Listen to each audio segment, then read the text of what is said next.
नमस्कार सभी को, जय हिंद। और सारे साथियों कैसे हो आप। प्रिय साथियों, ये जो वीडियो है मोस्टली रीट के स्टूडेंट के लिए बनाया जा रहा है, क्योंकि रीट के स्टूडेंट है उनके बार बार यही मैसेज थे कि एग्ज़ाम को सवा महीने भर का टाइम रह चुका है, तो हमारे लिए कुछ ऐसी एग्ज़ाम की स्ट्रेटजी लेके आइए ताकि हम इस एग्ज़ाम के अंतर्गत हम किस प्रकार से इस एग्ज़ाम को टैकल करें, पात्रता परीक्षा को हम कंप्लीट करें। हम प्रिय साथियों, हम कहेंगे जो कि जैसे कि पीछे का जो एग्ज़ाम है, हालांकि पीछे का पेपर बहुत सरल था और इस बार बहुत से सुनने को मिल रही है, कयास भी लगाए जा रहे हैं कि पात्रता परीक्षा का पेपर हार्ड रह सकता है। ये कुछ ज़रूरी भी नहीं है, इजी भी आ सकता है, हार्ड भी आ सकता है, लेकिन अपने को जो तैयारी अपने स्तर के ऊपर अच्छे तरीके से करनी है ताकि हमारे लिए ये एग्ज़ाम बहुत ही महत्वपूर्ण है। इस पात्रता परीक्षा को हमको पार करना है। कहीं ऐसा ना हो कि हम फर्स्ट ग्रेड के अंतर हम ध्यान दे रहे हैं, सेकंड ग्रेड के ध्यान दे रहे हैं, लेकिन हम इस पात्रता परीक्षा रीट भी बहुत बड़ी भर्ती है, इसको कहीं हम चूक जाएं, क्योंकि पात्रता के बगैर हम आगे आप बढ़ ही नहीं सकते हैं, मुख्य परीक्षा आप दे नहीं सकते हैं। इसलिए पात्रता परीक्षा का बहुत बड़ा रोल है दोस्तों। और इस पात्रता परीक्षा से इस महीने भर की तैयारी आप करोगे तो इसमें आपकी फर्स्ट ग्रेड की तैयारी में और इसकी सेकंड ग्रेड की तैयारी में आपके तनिक भर भी 1% भी बाधा उत्पन्न नहीं होगी, क्योंकि इसमें बहुत से सब्जेक्ट हैं जो आपके फर्स्ट ग्रेड में भी काम आएंगे, वो आपके सेकंड ग्रेड में भी काम आएंगे, इसलिए वहाँ भी आपको हेल्प मिलेगी है। वो टॉपिक आप इसी रीट के अंतर्गत अच्छे कवर कर लोगे तो आपका वहाँ पर टाइम वो कंज्यूम हो जाएगा, उसको आप अपने सब्जेक्ट को और अच्छा कर सकते हो। तो चलिए शुरू करते हैं। देखिए साथियों, हम बात करते हैं रीट एग्जाम को लेकर के। हालांकि इस वीडियो के अंतर्गत हम L2 और L1 दोनों की बात करेंगे, किस प्रकार से बच्चे इस 100 महीने के अंतर्गत अपनी तैयारी को और परखर करें, किस प्रकार से लास्ट के अंतर्गत है मॉडल पेपर करें हैं, कौन सा मॉडल पेपर करें, तो किस प्रकार अपने प्रैक्टिस पेपर के माध्यम से रिवीजन करें ताकि अपने अंकों में सुधार लेके आएँ। हालांकि L1 वाले हैं उन्होंने तो पीछे एग्जाम के अंतर्गत है पात्रता परीक्षा दे करके अपनी पात्रता प्राप्त कर ली है, लेकिन बहुत से फ्रेशर स्टूडेंट भी है, उनके लिए भी चर्चा करेंगे। तो चलिए शुरू करते हैं। फर्स्ट है L2 के लिए। देखिए दोस्तों, बहुत से स्टूडेंट फर्स्ट ग्रेड की भी तैयारी कर रहे हैं, बहुत से स्टूडेंट सेकंड ग्रेड की तैयारी कर रहे हैं, लेकिन इस रीट की तैयारी करेंगे तो इसमें आपके कुछ टॉपिक्स कॉमन हैं जिसमें आप इसको अच्छे से अचीव कर सकते हो। जैसे मैं बात करेंगे अपने साइकोलॉजी को लेकर। दोस्तों साइकोलॉजी की बात करेंगे, फर्स्ट ग्रेड में भी इसका रोल है, सेकेंड ग्रेड में भी इसका रोल है, और बात करेंगे थोड़ा सा डिफरेंट है, जैसे कि सृजनात्मकता है, व्यक्तिगत विभिन्नता हो चुकी है, या इसके अलावा बुद्धि है, या हम कह सकते हैं बहुत से कुछ टॉपिक्स हैं साइकोलॉजी के, बाल विकास वगैरह हैं, आपके इसमें कॉमन आएंगे। फर्स्ट ग्रेड में भी है और सेकंड ग्रेड में भी है, रीट में भी आपको पढ़ने पड़ेंगे हैं, तो आपकी वहाँ पे हेल्प हो जाएगी। इसके जो अतिरिक्त बात करें, इसके जो अतिरिक्त पढ़ेंगे तो जैसे कि एनसीएफ है, आरटी आ गया, एनसीएफ आ गया, या शिक्षा शास्त्रीय जो मुद्दे हैं उनको दोस्तों आप अच्छे से पढ़ सकते हो। और टीचिंग जो मेथड है इनके ऊपर अच्छे से फोकस कर लीजिए, क्योंकि रीट एग्जाम के अंतर्गत है टीचिंग जो मेथड है उनका बहुत बड़ा रोल रहेगा है। तो इस टीचिंग मेथड के अंतर्गत स्टूडेंट है जैसे कि डॉक्टर एस मंगल की गाइड भी आती है, बहुत अच्छी है, बेहतरीन तरीके से है। काफ़ी सालों से जब आरटेड चलती थी 2011 के अंतर्गत मुझे याद है, तब से लेकर के इनका बोला बाला है। इसके जो अतिरिक्त अपने बात करेंगे, फर्स्ट रैंक ने भी निकाली है, तो फर्स्ट रैंक भी टीचिंग मेथड भी है और डॉक्टर एस मंगल की भी है। इसके अतिरिक्त आप पढ़ना चाहो तो आपके बीएड के जो बुक्स हैं, किताबें हैं, उनके अंतर्गत भी इसको आप अच्छे से पढ़ सकते हो, तो ये बेटर रहेगा है। तो आपको डिफरेंट तरीके से तो एनसीएफ है, शिक्षा शास्त्रीय मुद्दे हैं और टीचिंग मेथड भी है। हालांकि हमने रीट की जो शाब्दी पब्लिकेशन की जो हमने बुक निकाली है, जैसे कि आपको दिखाई दे रहे हैं, रीट की अपनी जो बुक निकाली है, इस बुक्स के अंतर्गत भी है आपको टीचिंग मेथड के भी है, शिक्षा शास्त्रीय मुद्दे उनके प्रश्न भी मिलेंगे, साथ साथ में आपको आरबीएससी एनसीईआरटी के क्वेश्चन भी दोस्तों इसके अंतर्गत डालेंगे हैं। तो ये भी आपकी हेल्प करेगी, क्योंकि ये जो किताब है देखो दोस्तों, इसमें 5500 क्वेश्चन है और लास्ट टाइम के अंतर्गत है, रिवाइज करने के लिए आपके लिए दी बेस्ट और रामबाण सिद्ध होगी है। और साइकोलॉजी के अतिरिक्त अपने बात करेंगे। अब साइकोलॉजी का बच्चा जाता है मैं प्रैक्टिस पेपर क्या करना चाहूँ। देखिए दोस्तों, एग्जाम के टाइम जब महीना भर रहता है तो एग्जाम के टाइम के अंतर्गत सफलता का मूल आधार है विशेष तौर पे दो चीज़ें, एक तो बार बार रिवीजन प्लस जो आपने पढ़ा है उसका प्रैक्टिस करना, अभ्यास करना। तो रिवीजन और अभ्यास ही सफलता का मेन मूल के अंदर आ जाता है। इसलिए बार बार प्रैक्टिस कीजिएगा, रिवीजन कीजिएगा। रिवीजन करने के बाद हम प्रैक्टिस की बात करें, जैसे मैं बात करूं साइकोलॉजी की बात करें, तो साइकोलॉजी के लिए आप सिकवाल के प्रैक्टिस पेपर भी निकाल सकते हो, अवनी का प्रैक्टिस पेपर भी निकाल सकते हो, या इसके अतिरिक्त आपको मैं बताना चाहूँ कि विगत जो एग्जाम हुए हैं, चाहे सीटेट का पेपर हुआ हो, यूपी टेट का पेपर हुआ हो, पी टेट का पेपर हुआ हो, या रीट के जो पुराने पेपर हुए हों, उसमें साइकोलॉजी के जो क्वेश्चन पूछे गए हैं दोस्तों, उनको भी आप अच्छे से निकाल दीजिएगा, क्योंकि वो question mostly 40% question ditto same revise होते हैं, क्योंकि वहाँ पे चाइल्ड डेवलपमेंट के पेडागोजी के, ये टीचिंग मेथड के, ये क्वेश्चन बार बार रिवीजन होते हैं। इसलिए UP TET, C TET, P TET, R TET, हम कहेंगे इन क्वेश्चन को आप अच्छे से बार बार निकालिएगा, रिवीजन कीजिएगा। इसके अतिरिक्त टॉपिक वाइज प्रैक्टिस पेपर भी कीजिएगा। और अगर जो बच्चा दूर बैठा है, कोई ऑनलाइन पेपर देना चाहे, तो दोस्तों अपनी जीके भी रखे जाएंगे, जो ऐप है, इस ऐप के अंतर्गत हमने साइकोलॉजी के भी मॉडल पेपर, इसमें प्रैक्टिस पेपर डाल दिए हैं, 50 पेपर हैं, लैंग्वेज के 50 पेपर डाले गए हैं, और पर्यावरण अध्ययन L1 लेवल फर्स्ट के लिए भी इसके अंतर्गत 80 पेपर इसमें डाल दिए गए हैं। तो उनके माध्यम से भी आप अपना अच्छा रिवीजन कर सकते हो। अब दोस्तों बात आते हैं हिंदी के ऊपर है। तो दूसरा देखो, लैंग्वेज फर्स्ट की बात करते हैं हिंदी। हिंदी के लिए आप मैं आपको कहूँ तो नवीन हिंदी जो व्याकरण जो किताब है, गाइड है, किताब है, उस किताब के अंतर्गत दोस्तों बेहतरीन तरीके से दे रखा है। इतना लेंथ डीप पढ़ने की जरूरत नहीं है, एज डिट्टो एग्जाम्पल वहाँ से उठते हैं, तो आप उसको भी अच्छे से देख लीजिएगा। है नवीन हिंदी व्याकरण है। नवीन हिंदी व्याकरण के अलावा भी आप प्रैक्टिस के लिए अगर आप ऑफलाइन तरीके से प्रैक्टिस पेपर देना चाहो, तो इसके अतिरिक्त हम कह सकते हैं मनोज जी मिश्रा की किताबें मार्केट के अंतर्गत है, जो अन्य किताबें भी आप देख लीजिएगा, जिनके माध्यम से आप वहाँ पे प्रैक्टिस भी कर सकते हो। और अगर ऑनलाइन टेस्ट देना चाहो तो अपनी इसी ऐप के ऊपर दोस्तों 50 पेपर डाले गए हैं ऑनलाइन हिंदी के, वो L1 के भी काम आएंगे, वो L2 के भी काम आएंगे हैं। अब बात आती है अन्य लैंग्वेज के लिए दोस्तों। अन्य लैंग्वेज के लिए जैसे इसमें संस्कृत की बात करें, कई बच्चों के पास संस्कृत भी है, संस्कृत की बात करेंगे तो संस्कृत के अंतर्गत दोस्तों है, अगर अपने कहें तो साफल्य का नाम अच्छा नाम है। साफल्य का जो प्रैक्टिस पेपर है या साफल्य की जो किताब है, उसके माध्यम से भी आप अपनी लैंग्वेज संस्कृत को बहुत अच्छे से तरीके से स्ट्रॉन्ग कर सकते हो। अब बात आते हैं दोस्तों, नेक्स्ट मेन अपना है एसएसटी का जो पोर्शन है, जीके का पोर्शन है।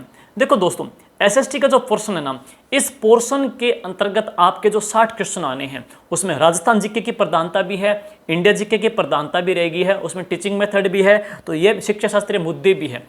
तो देखिए दोस्तों, उस किताब के अंतर्गत जहाँ तक इन्होंने इस बार सिलेबस के अंतर्गत इन्होंने इस बार के सिलेबस के अंतर्गत जो समावेश किया है वो एनसीईआरटी का समावेश किया है, और इससे पहले क्या है वो आरबीसी को लेते आ रहा है। लेकिन जहां तक मुझे लगता है दोस्तों कि एनसीईआरटी से क्वेश्चन थोड़े से कम निकलते हैं। हमने भी कई किताबें देखी थी, क्वेश्चन बहुत रेयर निकलते, कम निकलते हैं, प्रश्न कब बनते हैं। लेकिन जो आरबीएससी है, आरबीसी से एक पेज से आप 50 क्वेश्चन निकाल सकते हो, और एनसीईआरटी से एक पेज से महज 3 या 4 प्रश्न बनते हैं। लेकिन एनसीईआरटी है वो कंसेप्चुअल बेस पे है, और ये आरबीएससी है वो फैक्चुअल बेस के ऊपर है, फैक्ट के ऊपर आधारित है, काफी प्रश्न बन सकते हैं। हालांकि इन्होंने एनसीईआरटी डाली है, लेकिन जहां तक मुझे लगता है कि इसमें जो प्रश्न बनने का जो केंद्र रहेगा, आधार रहेगा, वो आरबीसी रहेगा, क्योंकि आरबीसी न केवल पात्रता के लिए बल्कि मेन एग्जाम में भी आपके लिए बहुत टर्निंग पॉइंट सिद्ध करेगी है। आरबीसी आप पढ़ोगे, देखो जैसे 6 से लेकर के 10 तक हमने इसमें एनसीईआरटी और आरबीसी के क्वेश्चन डाले हैं, पॉलिटी के हैं, हिस्ट्री के, ज्योग्राफी के हैं, बहुत ही शानदार तरीके से। अगर आपने वो किताबें पढ़ी है, किताबें पढ़ने के बाद इस बुक को इसको प्रैक्टिस के तौर पर करोगे, तो आपको डेफिनेटली 100% इसमें आपको दोस्तों हेल्प मिलेगी है। तो 6 से लेकर 10 तक जो किताबें हैं, 11वीं और 12वीं किताबें भी इसमें आप अच्छे से पढ़िएगा। वो पढ़ने के बाद में आप है प्रैक्टिस पेपर कर सकते हो। प्रैक्टिस पेपर करने के पश्चात में आपको अपनी तैयारी का स्वयं मूल्यांकन होगा, आकलन होगा कि किस सब्जेक्ट के अंतर्गत आप पिछड़ रहे हो, उसको आप स्ट्रॉन्ग कर सकते हो।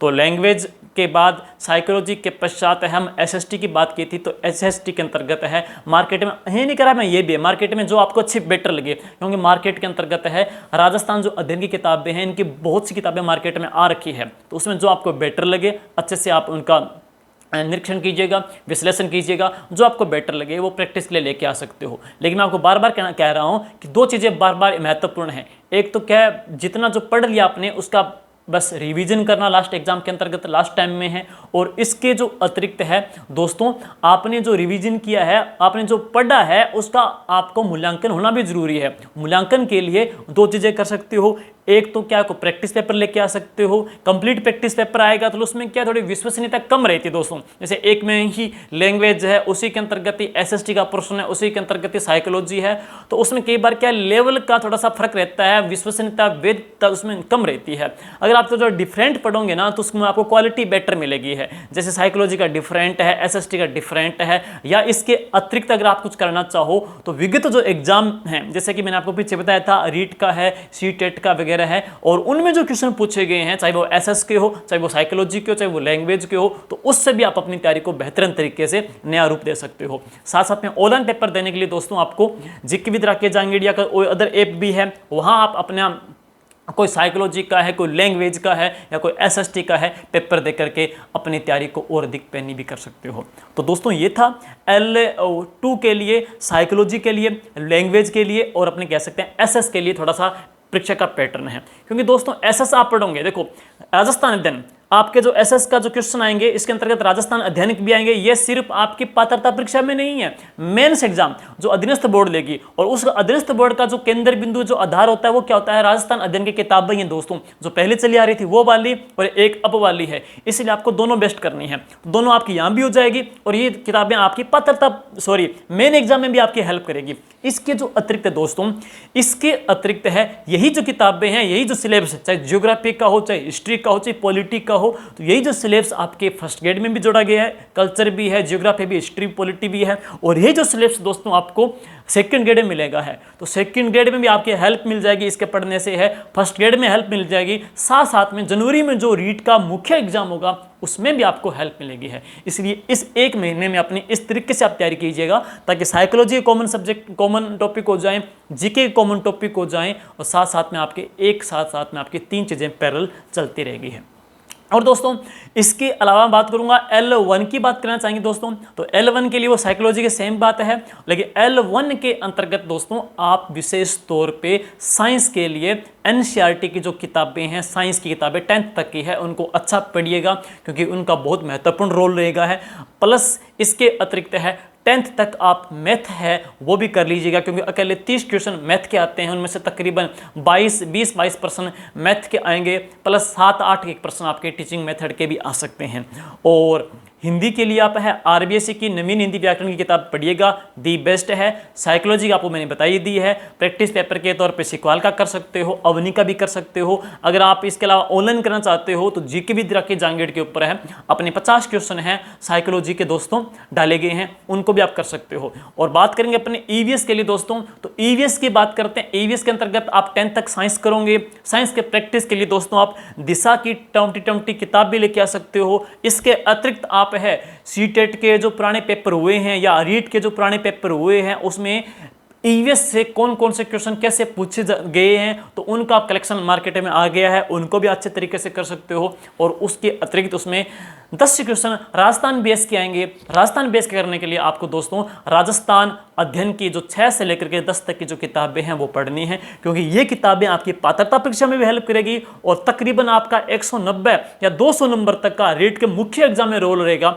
वहां भी आपकी हेल्प करेगी क्योंकि उसमें क्या सिर्फ जीके ही प्रधानता रहेगा है, तो इसलिए वो वहाँ भी हेल्प करेगी, वो यहाँ भी हेल्प करेगी है। और प्रैक्टिस के लिए भी आपको बता ही दिया है।